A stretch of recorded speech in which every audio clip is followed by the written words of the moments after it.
guys, welcome back to another episode. Today we are opening the Lair of Darkness structure deck. So I actually got these from Vagabond Games and Collectibles, link down below. So basically it's like $20 each, but you can actually get it cheap if you get 3. And since I was planning on making a deck out of this thing, I just bought 3. You know, roughly without discount, it's gonna be about $60. Plus I got a new deck box, which is about $6, and Dragon Shield sleeve for about $6. No, sorry, the deck box is $5.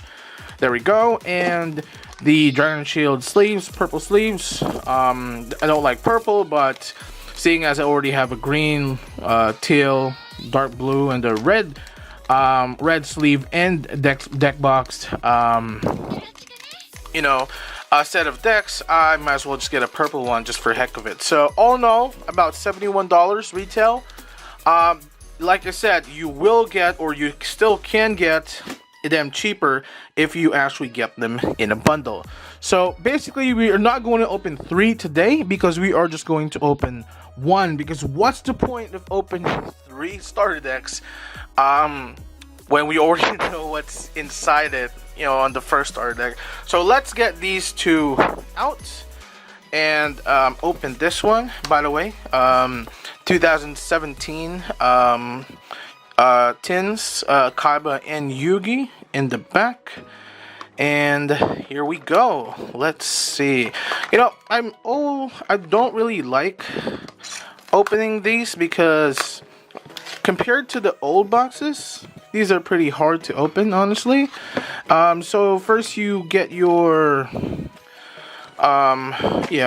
game mat / the rules are also there, beginner's guide here, and the cards are in here. So I know it's pretty messy, but yeah. So take a look at that. Nice, right? Lilith, Lady of Lament. But before we do anything, I just want to open these sleeves, because I'm gonna use some of them to sleeve the foils on this video. So here we go. Ooh, nice.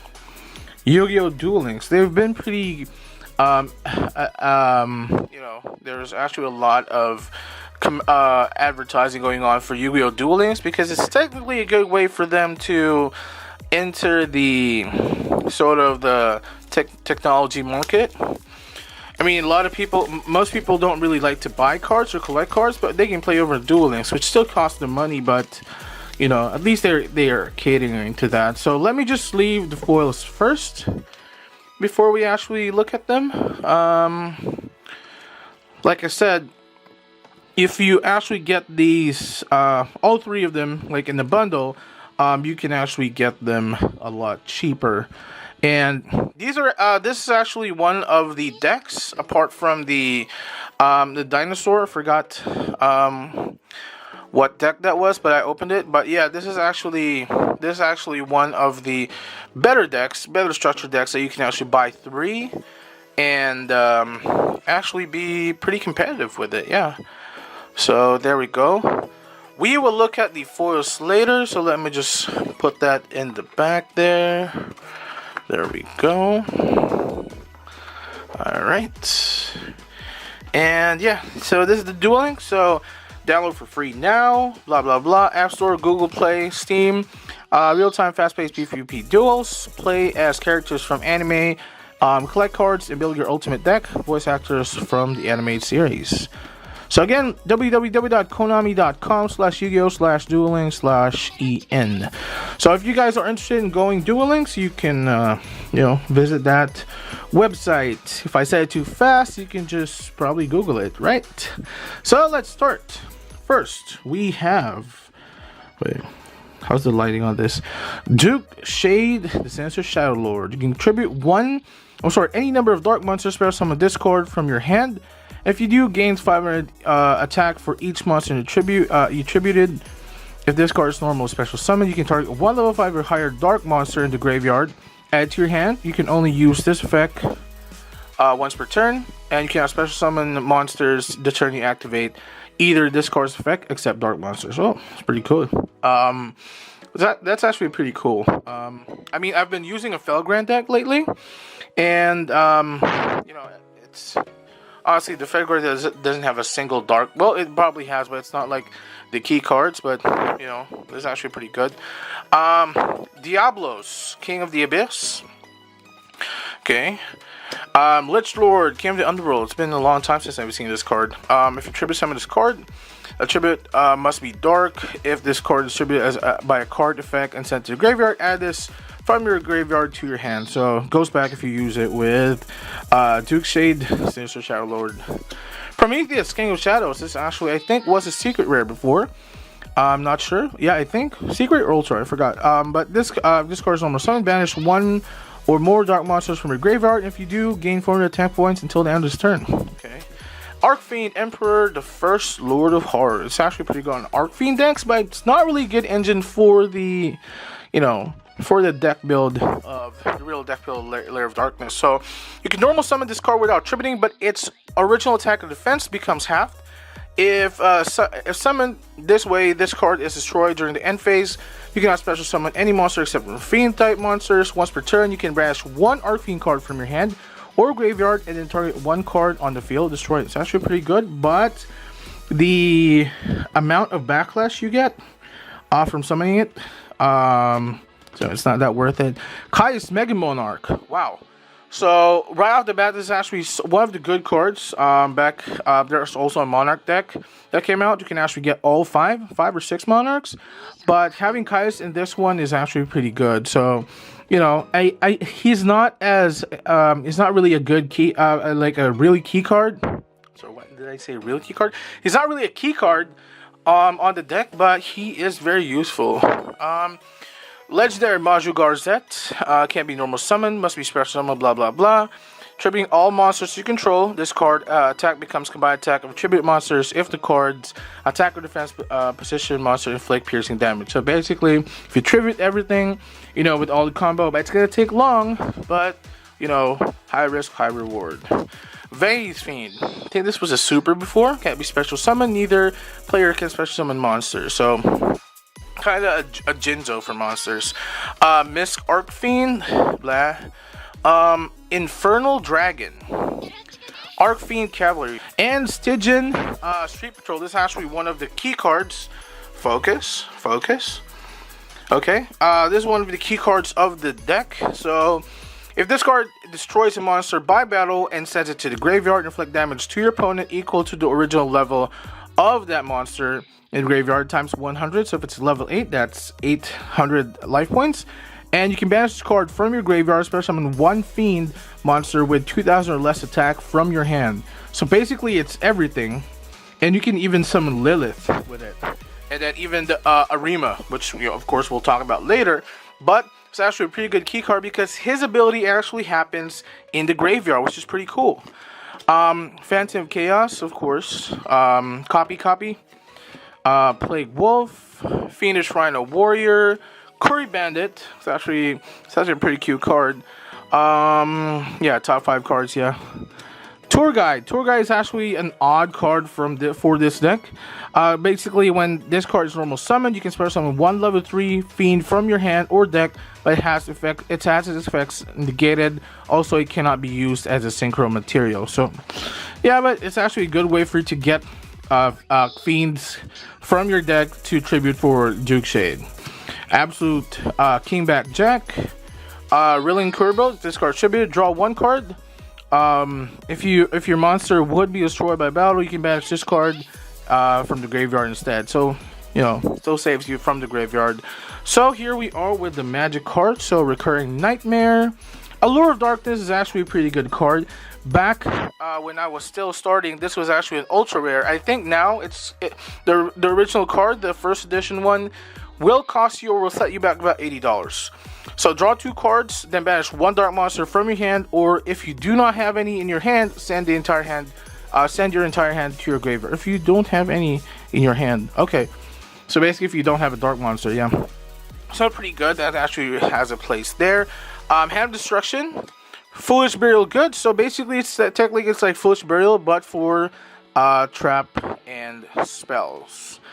Boogie Trap, Fires of Doomsday. This is actually a key card. I mean, I used to run the dark deck, but it wasn't. I mean, this card was never. This card was never even an option for me to put in the deck. But now, because of the abilities with sacrificing, tributing a dark monster, these actually come pretty handy. Probably might bring 3 of these. Veiled Darkness. Okay. During draw phase, you can draw a dark monster. You can reveal any of them, send it to the graveyard, and then you can draw 1 more card. Okay. Card Crush Virus, Deck Devastation Virus, Eradicator Epidemic Virus, Full Force Virus, Dark Light, Trap of Darkness, Mind Crush. Mind Crush is actually a pretty good card. Rise to Full Height, Curse of Darkness, and we have Sinister Yorishiro. It's actually, for the Fiend things. And you have the Torment token for the, that other card I was talking about. I always forget. Anyway, so let's go to the foil cards that we sleeved here. So let's start with the trap. So first we have, let it focus over there. Focus, come on. So, Grinning Grave Virus. Submit 1 dark monster with 3,000 less attack. Your opponent destroys 1 card of their choice in their hand or deck for every 500 attack that monster had on the field. If you tribute a monster with 2,000 more attack to activate this card, look at all cards your opponent draws until the end of their third turn. After this card's activation, destroy all monsters among them. Cards destroyed and sent to the graveyard by this card's effect cannot activate their own effects at the same time. So basically, it's actually a good way as it's meta for cards that actually happen in the graveyard. Like, let's say for example, my Felgrand deck. Felgrand Archbrave's abilities normally happen inside or while they're in the graveyard, so this will actually crush me. Honestly, I'm really scared now. Next is the Lair of Darkness. This is actually the field magic card. All face-up monsters on the field become dark once per turn. If you would tribute a monster, what's it say? You control 2 activated card effect. You can tribute 1 dark monster your opponent controls, even though you do not control. Wow. And once per turn, during the end phase, special summon as many Torment tokens, Fiend, Dark, blah blah blah, 1000 attack, 1000 defense, level 3, as possible to the turn player's field in defense position up to the number of monsters tributed on the turn where this card was face up. So basically, you're going to fill your opponent's your opponent's field with monsters. At the same time, he won't be able to summon the monsters he wants. But of course, you're giving him tribute material, so it can go both ways. Depending on how fast you can actually do the combos, it will actually determine how well your game will go. Next, we have Lady of Lament, Fiend type, 2000 attack, 0 defense. If this card is normal summoned, its original attack becomes 1000. Quick effect: contribute 1 dark monster, reveal 3 normal traps from the deck. Your opponent randomly chooses one for you to set on the field, and you shuffle the rest back into the deck. You can only use this effect of Lilith once per turn, so it's actually pretty good. If you actually have like the virus cards in the deck, you'd probably have to, choose the Lesser Poison. So it's actually a pretty good card. Let's have Diablos. The Diablos last.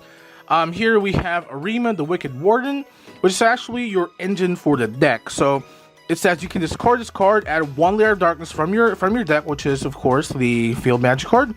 You can tribute 1 dark monster, draw 1 card, or if you tribute a dark monster other than this card to activate this effect, you can add 1 dark monster with 2000 or more defense from your deck to your hand instead, and you can only use the effect of Arima once per turn. So if you actually have 3 Arimas, it's just going to be a bad day for your opponent. Next, last but not least, because this is actually the main card of the deck, it's Darkest Diablos, Lord of the Lair. So basically, it's just a buffed up Diabolos. Let's see, let's just focus on that. Come on. So, oh shit, the text is pretty small. Your opponent cannot tribute this face-up card in the field, and cannot target it with an effect. With card effects. Wow. Can only use each of these effects once per turn. So You can either, if Dark Monster you control is tributed, except during the damage step, you can special summon this card from your graveyard.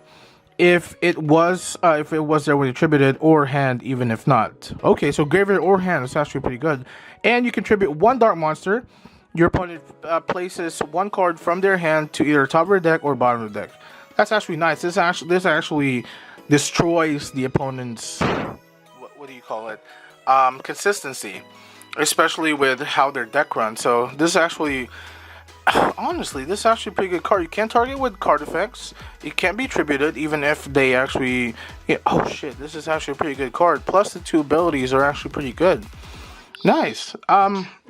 Yeah, I think I know why people are actually, making these into decks and calling it like one of the best structure decks ever for this year. Because of how the engine actually works with the entire deck, which is pretty good. My guess is I haven't played it yet. I haven't built the deck. As you can see, I still have 2 here to open. And I will probably see one in the next coming tournaments. But nonetheless, this is actually a pretty good structure deck. Not bad for $20. I'm talking about $20 New Zealand, by the way, not US dollars. And if you guys would like to purchase or get a pre-order, because I got this on pre-order, I'm not sure if this is already available on the shelf. I will link Vagabond, the Vagabond hobbies and collectibles down below, so that you can probably, if you want to order, if you're in New Zealand, or if you're outside of New Zealand, you can probably order somewhere else because it's probably going to be a lot easier. But yeah, cheap stuff. $71, including the box and the sleeves, which is actually pretty good. So guys, I hope you enjoyed this video. If you like this video, give it a thumbs up, subscribe to my channel, and I will see you guys next time.